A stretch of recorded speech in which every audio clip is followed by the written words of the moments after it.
My name is Ashley, and this is Let's Talk Dispatch. I do. You're gonna do it. Do it really well. And I believe the world needs more dispatchers. Around in the mud, blood, and beer. Years that I'm not working 4th of July. 4th of July. Saying community policing, right? What about community dispatching? So on this show, with the help of my guests, we will educate, empower, and support the heroes behind the headset. Right. Hello, everybody. Welcome back to another episode here of Let's Talk Dispatch with me, the Raspy Dispatcher. And just like that, we're in November and the new year is just around the corner. And I know for a lot of folks, this is kind of the time of year where things start to slow down a bit. Kids are coming out of school. We're on vacation. We're spending time with our family. But as you and I know, folks who are first responders, shift workers, the holidays can bring a special level of weird. So if you are one of the many dispatchers, officers, firefighter, paramedics, first responders in general, the list goes on, spending this holiday season, serving the community that you work in. From me to you, thank you so much. You really are appreciated.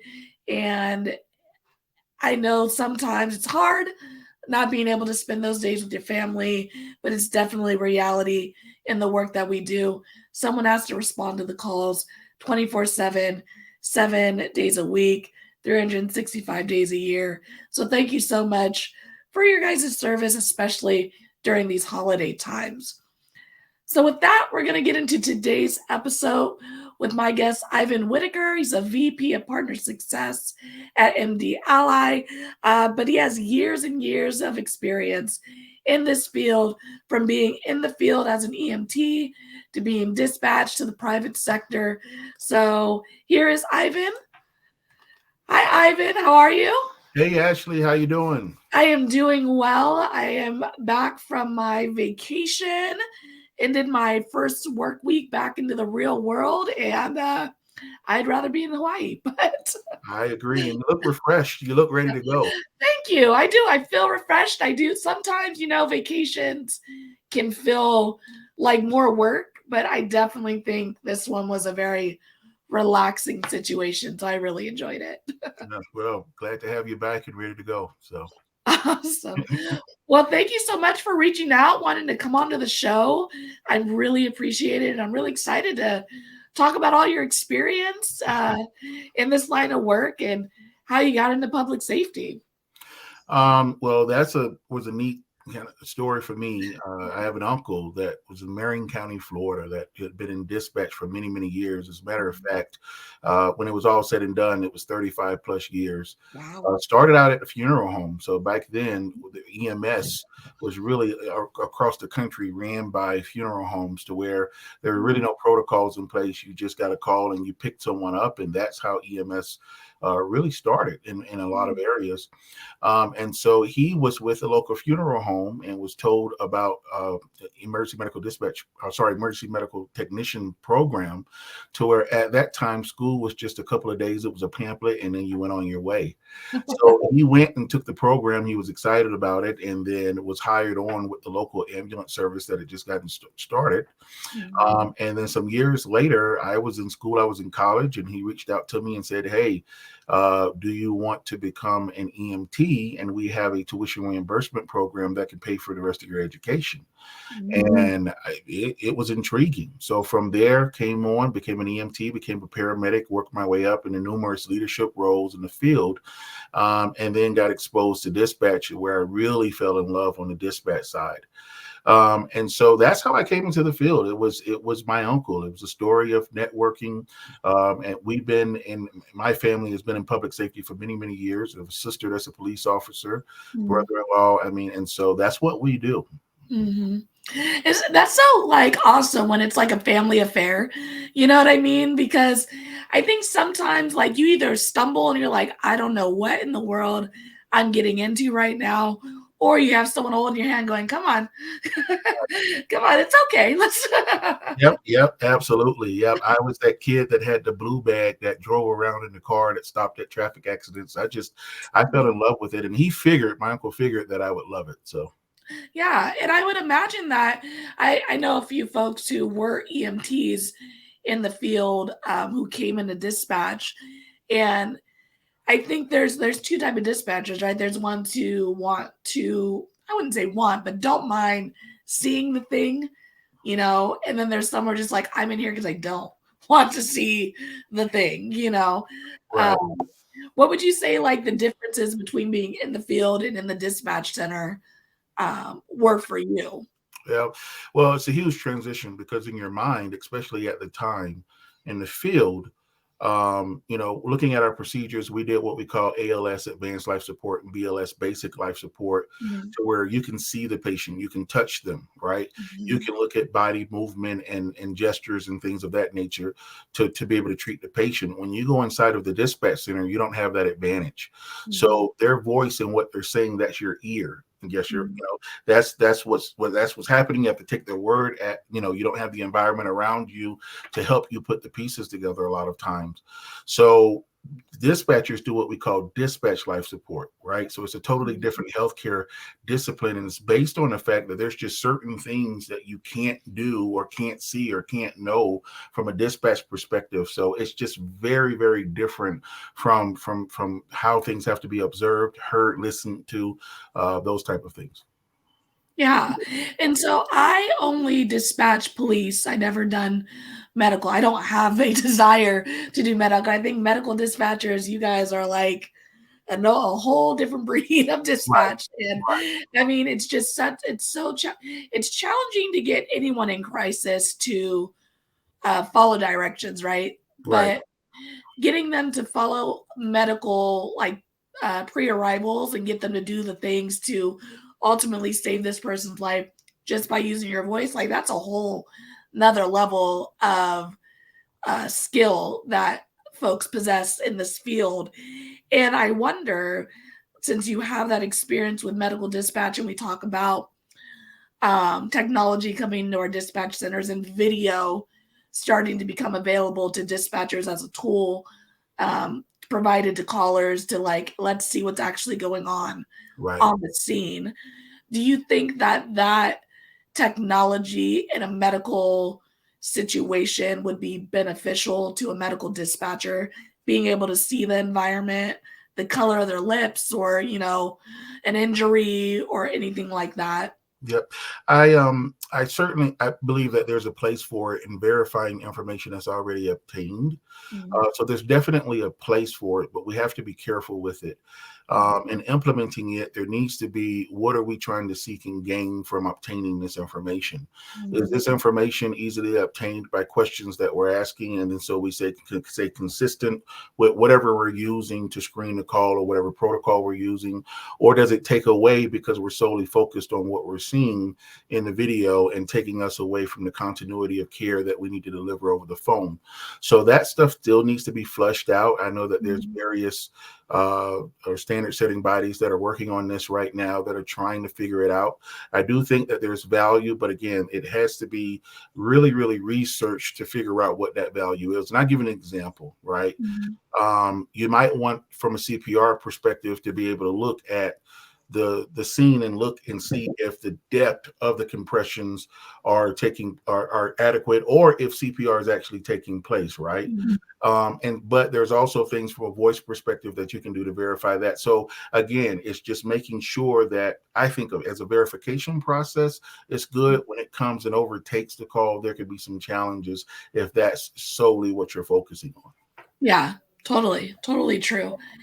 And so I know that, we talked a little bit before jumping on here. And one thing that I did want to make sure we talked about a bit was 988.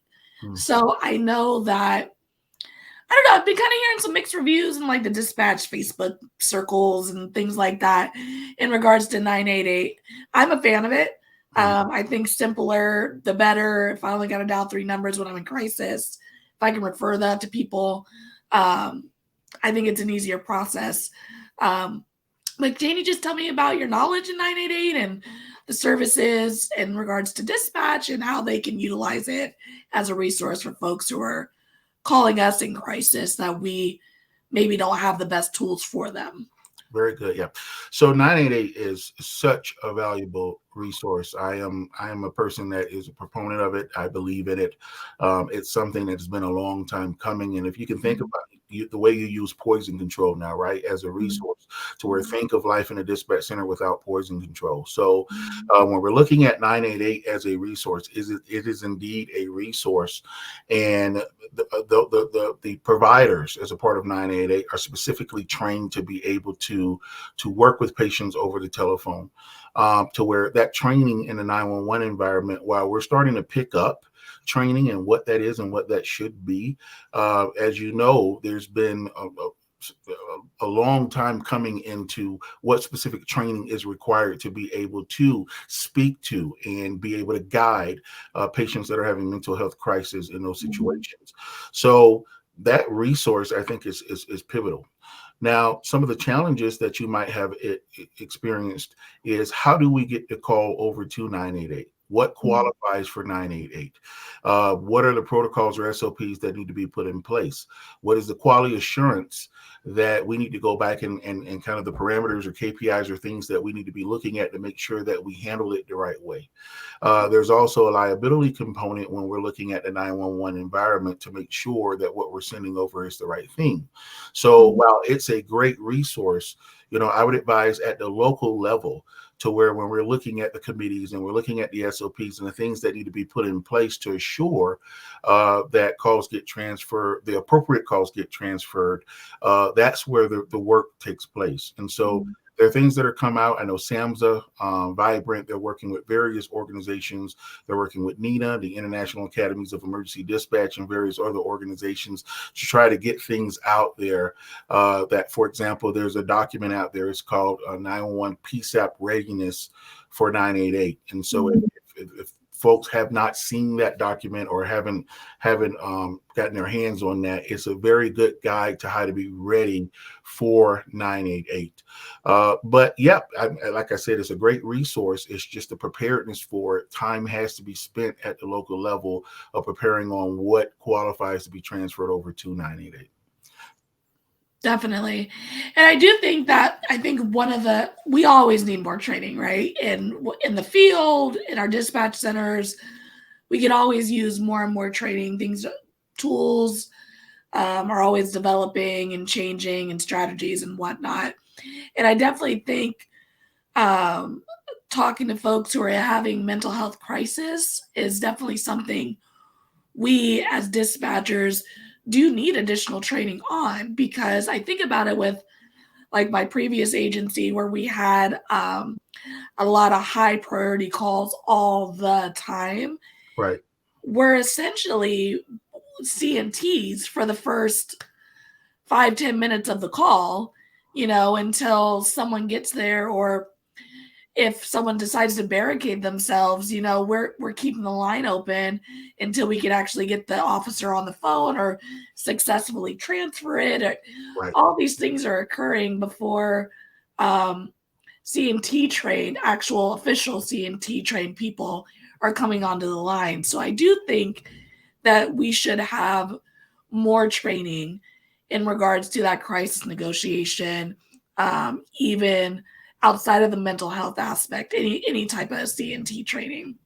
Absolutely. Now that you mention it, there is a certification that's out right now through the 911 Training Institute. It's called the Emergency Mental Health Dispatch Certification. And Jim Marshall is the founder of the 911 Training Institute. And it would be worth going on that website and actually taking a look at that training. And so again, there's certifications.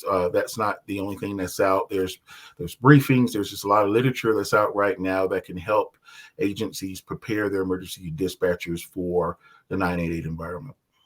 Definitely. So do you remember any of your early calls, first calls? I imagine 911 has changed significantly during your career. Kind of what was it like back then versus now? I could tell you if we want to look at the difference, I would say call volume is certainly a difference, right? To where when I first started, in the field, we used to go fishing during the shift, right? We'd actually have a fishing rod and right and reports. Everything was paper, everything was condensed, right? But as time has changed, the call volume has increased across the country. I think the average is about 3% every single year. The requirements, the documentation, privacy laws, those type of things, which are all great things, but at the same time, I think the shift has been tremendous. And I'll give you another example in the shift, the requirements in the dispatch center. To where, when I first started, there are no protocols that you had to use or go by or pre-arrival instructions. I remember it used to be that people felt that if you provided pre-arrival instructions like CPR, for example, that you would be liable.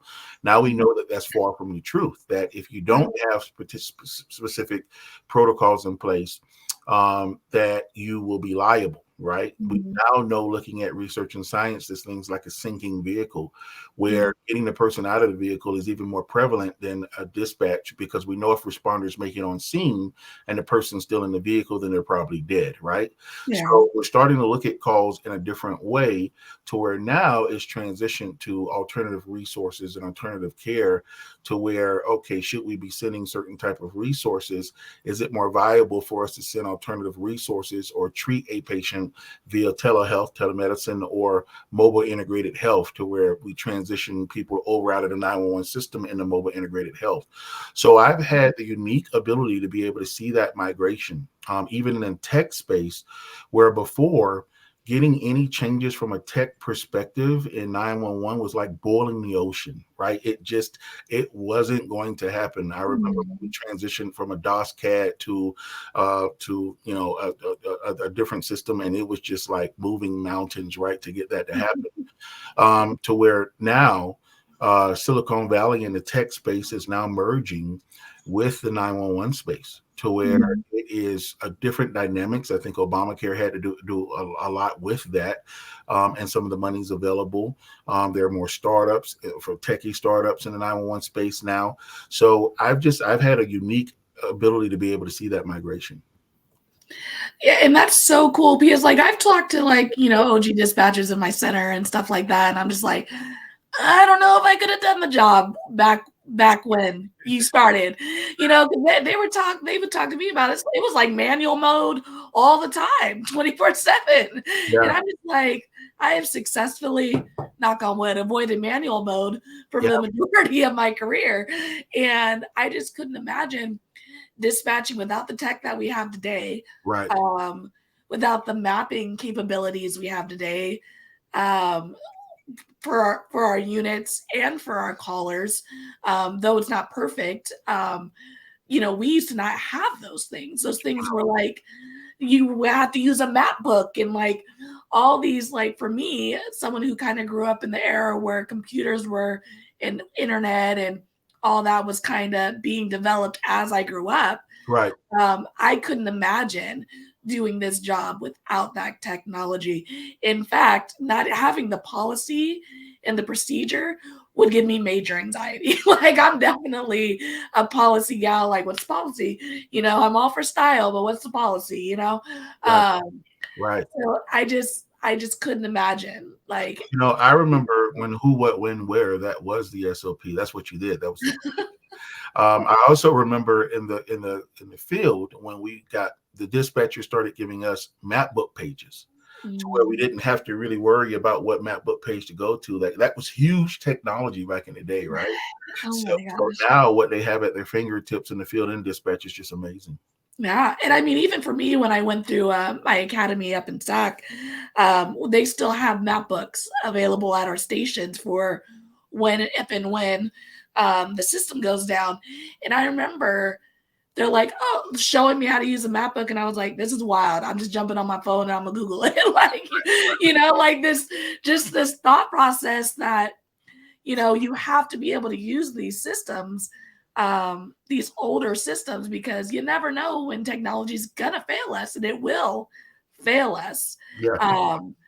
but just the fact that they weren't like, this was the standard. This is how I mapped my officers. This is how I told them Right. where this call was going. Like, and then that means my officer has a map book in their car type of thing. It's just wild to me. So, and it's difficult now because we know, and there are numbers that have been put out there. We believe that many dispatch centers are 30 to 50% understaffed, right? So you have that influx of new hires coming in. So imagine training without the technology. Imagine training without protocols and consistency. It would be challenging to do the who, what, when, where for everyone that comes in now. So things have changed. So thank goodness for technology. Definitely advocate for technology in our 911 centers.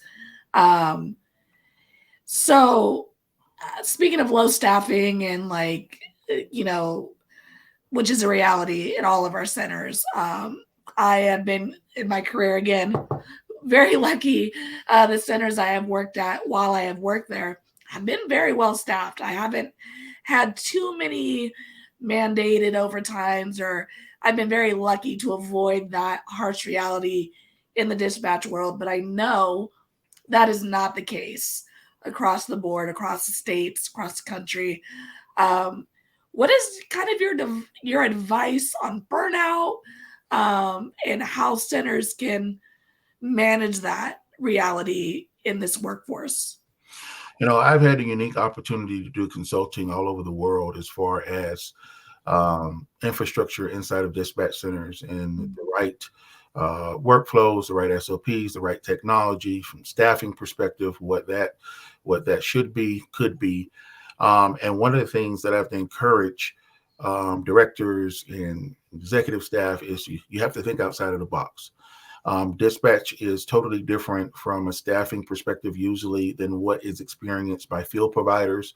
A lot of times when I would go into the dispatch centers, they would basically try to mirror exactly what is in the field. So you have a lieutenant that's over X number of staff and so on. And so, thinking outside of the box about varying shifts, thinking outside of the box about when the calls are actually coming in and where the staff are actually needed versus trying to staff consistently or the same numbers across the board. That's very important. Some agencies are overhiring, meaning that they know that about 50% of their trainees that come in won't make it through. So why don't we hire more, because the numbers show what it's going to be as far as this hiring pool. Some agencies are using part-timers to where they will, especially in horizontal dispatch centers that dispatching and call taking are separate, they might say, okay, we'll train you up on call taking and you can, and when you come in, if you're going to college or whatever the case, we'll use you as a part-timer, and they're getting very good with those type of things.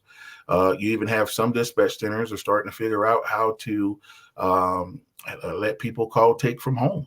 Right. So that's a new thing that's being tested right now that is working in some agencies.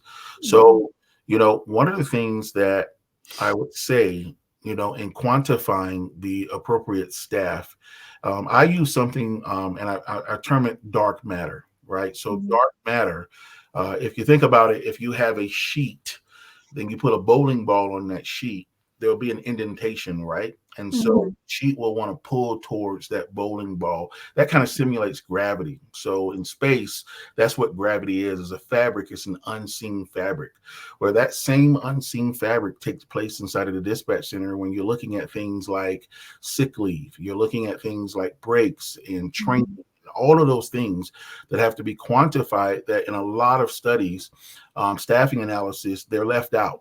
So they a lot of times on 911 calls.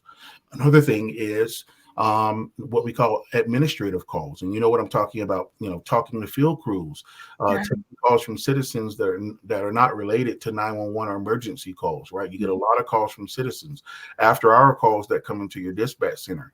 When I look at call volume, a lot of times when I come into centers, they try to give me the 911 call volume, but that's not what I'm concerned with. I'm concerned with total volume because it's work, right? So there could be 70% more admin calls inside of a dispatch center that needs to be quantified as far as work to determine the true numbers that are needed in dispatch centers.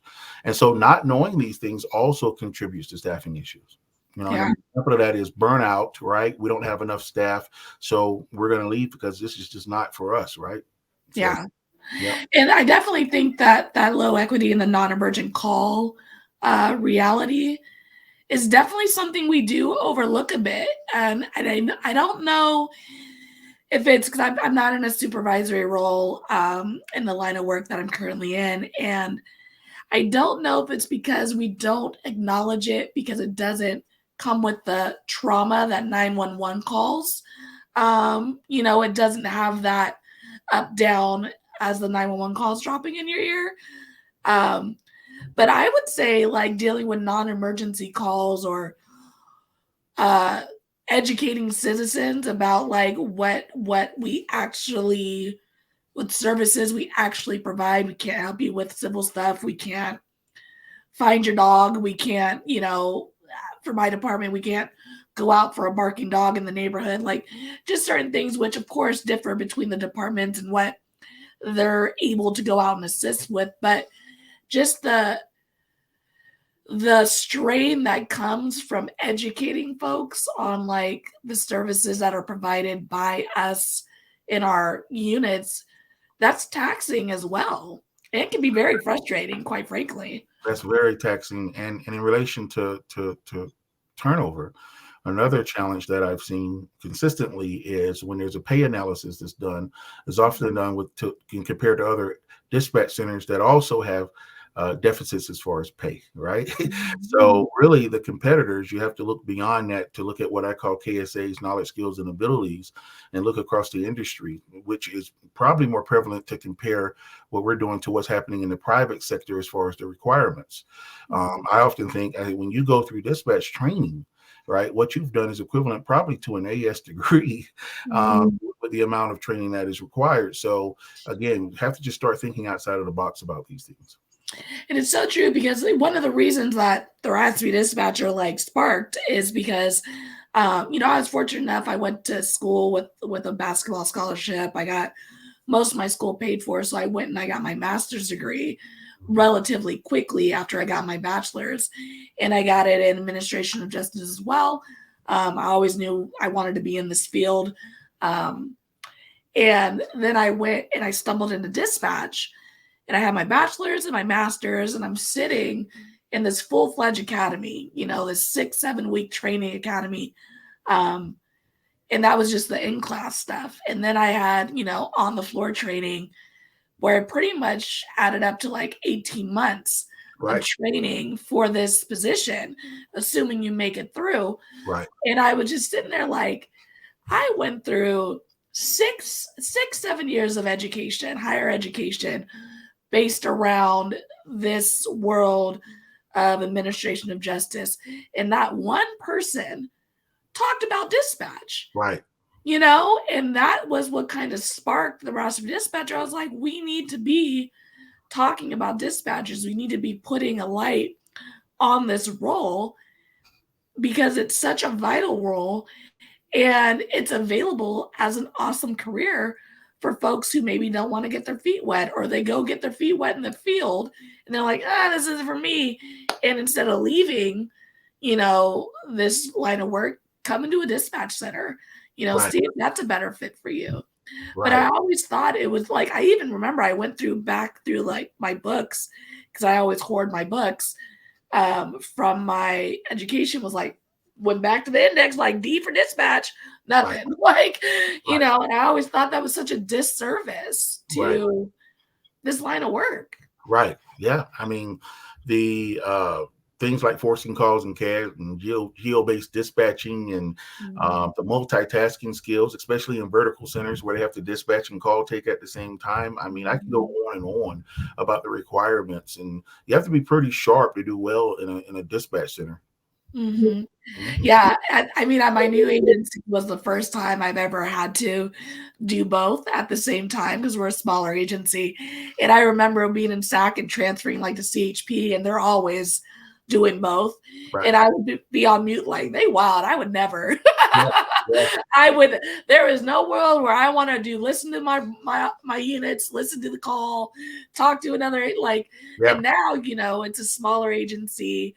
And sometimes randomly will just get hammered and you're doing everything. You're answering calls, putting them on hold, like answering the radio, you're supporting your partner if they're working radio. Like, it's just a reality sometimes. Right. But it is also reality that comes back to the issue in all of our agencies. It comes down to staffing and the Right. funding of more bodies in our centers. Yep. Because you never know. And I think that's something that I would imagine people who have a hard time understanding. It's like, sure, 80% of the time, like it's code 4, we're chill.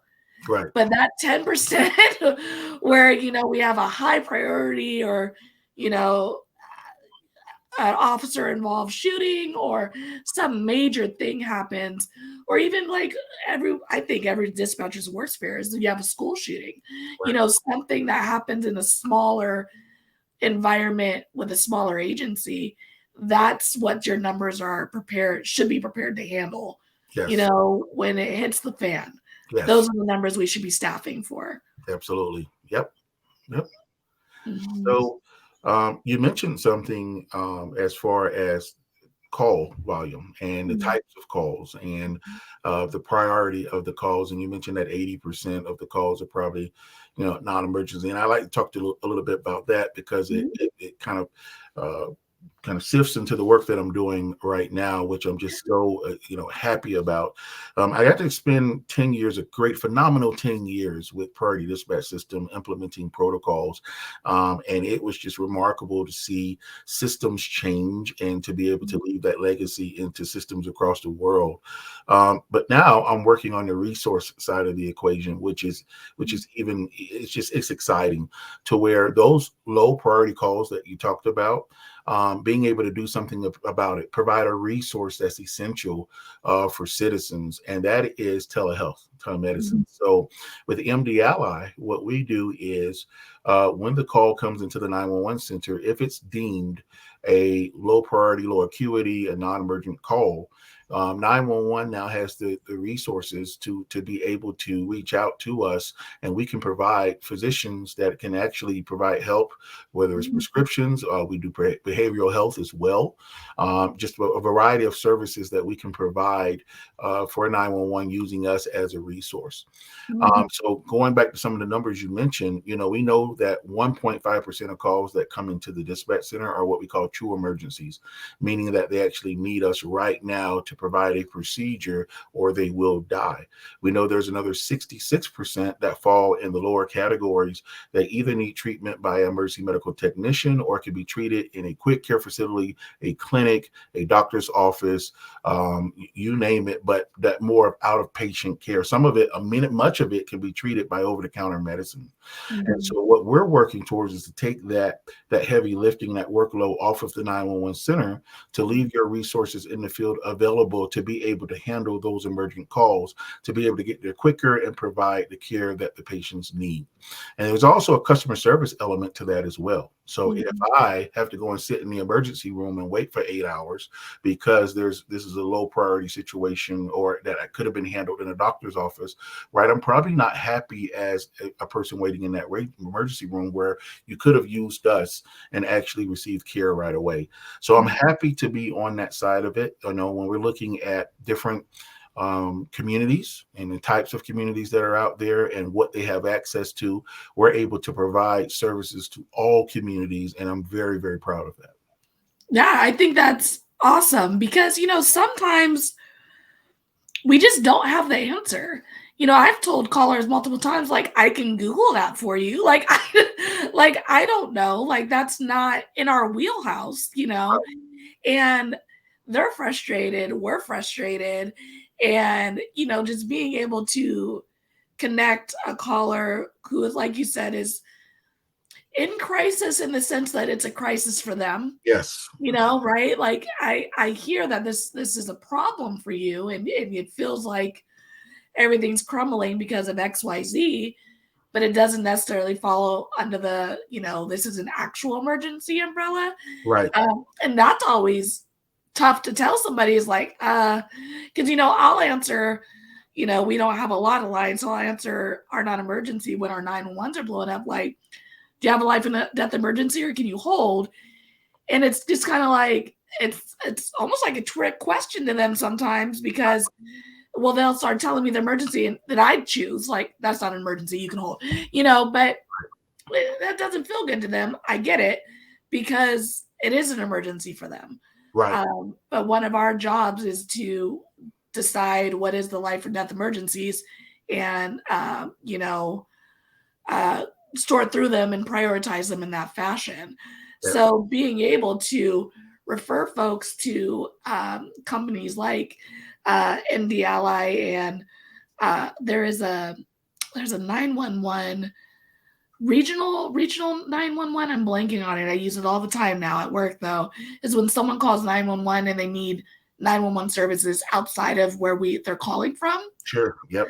Because everyone just picks up the phone and it's like, I need 911 in Alaska. And you're like, this is what?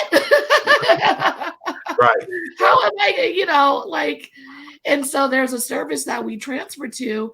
I want to say it's regional 911 where that's their job, is that they take the information. You need medical, you need police, what's the city, what's the state, and they figure out, where to send them. But absolutely, that service saves lives, because me Googling Alaska 911, trying to figure out what actual department serves the actual area, it's just so inundated. So services like that make our transferring lives easier saves lives. Right. Absolutely. I like that you keep coming back to the center point, which is saving lives. Right. Mm-hmm. So again, I've just had a just unbelievable career in being able to do that. And this just puts me on another side of the journey and being able to provide alternative service. And that's where 911 is going, into those alternative services, really figuring out ways that we can provide more resources for patients, for citizens. And so I'm very excited.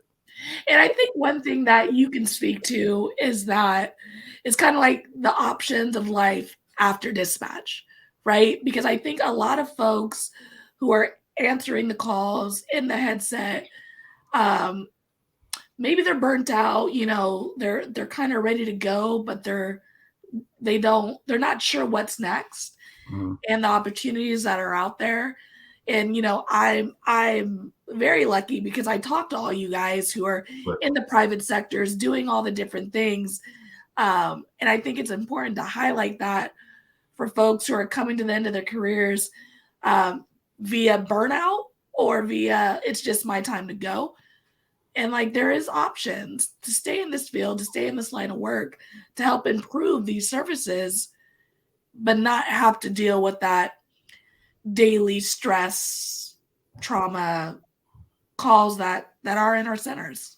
Absolutely. One of the things in looking at, if you go on any vendor in the 911 space that's providing some technology, if you go on their websites and look to see what they're hiring for, they're hiring for things like developers, product managers, project managers, right? So there's just a variety of opportunities out there that if you're in dispatch and you go to school and you want to be in the tech space or you want to be in, there's just a variety of different career paths that you can get into. I love talking to people about those career paths because again, it's not difficult. It's not as difficult as people may think to move forward and move beyond the dispatch chair. If someone spends 30 years in the dispatch chair like my uncle, that's great. That is a hugely successful career.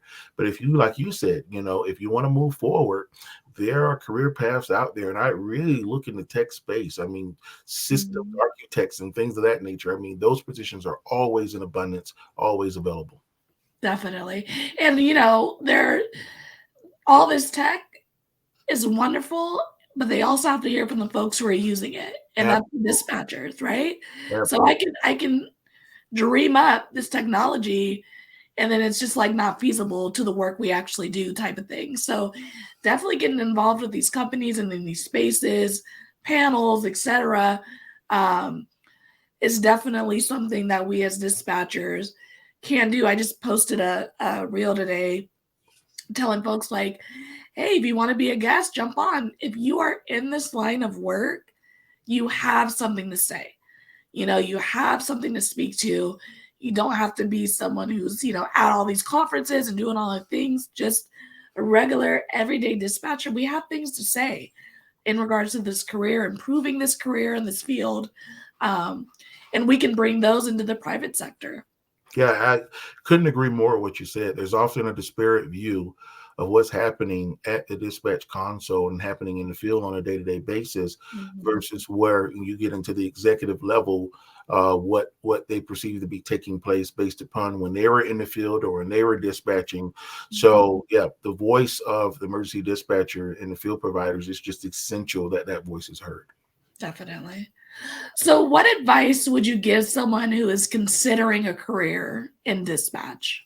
Oh yeah, I tell you, one of the first things I would say to do is to look and see if there's any local, or if there are local workshops, if there are local opportunities to sit with emergency dispatchers and really hear the calls that are coming in, to talk to emergency dispatchers, because often what you believe you're going into is quite different, and you know this, Ashley, than what's happening in the dispatch environment.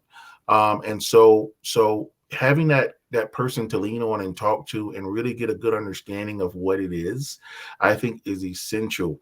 And again, there's a lot of programs out there right now, for example, high school programs, to where there are agencies that are going into the high schools and starting up high school programs. I've been involved with a lot of that, which is very exciting, to where you can get a certificate coming out of high school. You can get various certifications coming out of high school and get an opportunity to interview after high school for these jobs.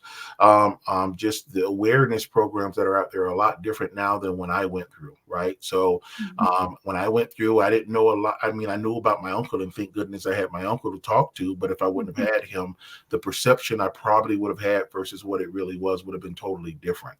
So things like this, when I was coming through, we didn't have a podcast of getting information out. So look at the podcast. There's just a lot of information. Read the materials, the magazines, the things that are out there. I definitely think that the high school programs that I've been seeing, so freaking cool. Like, I've had, teachers actually, email me in regards to the Raspy Dispatcher channel on YouTube, like, what ones should I use for my students? And like, so they're being used in these high school settings. And it's just such a great day and age that we're living in, where we're getting this exposure at a young age. Because I think, one of the good things about dispatch is that it's not something you need a degree for. Like for a lot of folks, school isn't it for them, and that's okay. And you can come out of high school and get into this line of work and have a career, a good paying, good benefits career from 18 and on. Like, I think that's amazing, like that's steps towards generational wealth. That's steps towards, being able to live the life you want to live. So definitely getting that early education and doing that research puts more people in a position to get into this career earlier. It is something I wish I would have done earlier as well. But it's definitely a beneficial aspect to get in all this, early education that's going on. I think it's awesome. And I want to echo that as well, because, my uncle served as kind of the high school aspect, to where he was that knowledge base, to where he brought in a gentleman by the name of Jesse Modican and his wife, Kara Modican, where they came through, became paramedics, and they were dispatchers as well. And now they own Modican Medical, which is a very prominent business in this space. Jackie Tuggerson, which is a district chief down in Villages, Florida, that came up through my uncle. Chris Bradford, a very dear friend of mine that's actually helping to start up some of these high school programs that we're talking about. That was my uncle, right? So all of us, my uncle, just that one influence, think about what he's done and the people that he brought in. So imagine what the high school programs, or having a high school program or a college program, can do from a diversity standpoint, from an awareness standpoint, and starting off early. Like you said, everyone's not going to go to college and get a 4-year degree, and that's okay. There are very, very, prominent positions and career paths out there to help serve the community that need those kids that are coming through, to be aware that it's just available to them. 1000%. So where can folks reach out to you, connect with you if they want to learn more about your guys' services or just chat with you about your experience? Right. So very good. So I can be reached at ivan.whitaker at mdally.com. That's ivan.whitaker at mdally.com, 801-232-2233. And you can go on our website at mdally.com. Awesome. And I'll include all that in the video description. So don't feel like you guys got to write that down. I always say that, but just FYI, I'll include it all there. Well, thank you, Ivan. This has been mind-blowing, opening. It's been wonderful. I've really enjoyed our talk today. All right. Thank you. Thank you so much. I'll be right back with you. Okay. Okay. Thank you. Though. All right, everybody, another amazing episode. Let's Talk Dispatch with Ivan. Thank you so much, MD Ally. Your experience, your service, and everything that you continue to do for the world of 911 dispatching is truly appreciated. If you guys are listening, make sure to hit that subscribe button, Apple Podcasts, Spotify, YouTube, leave a review, all that good stuff. Until next time, stay raspy. Thanks for joining us on today's episode of Let's Talk Dispatch. Don't forget to subscribe on YouTube at The Raspy Dispatcher, follow us on Instagram, and check out Let's Talk Dispatch anywhere you listen to podcasts. I'll see you next time, and stay raspy.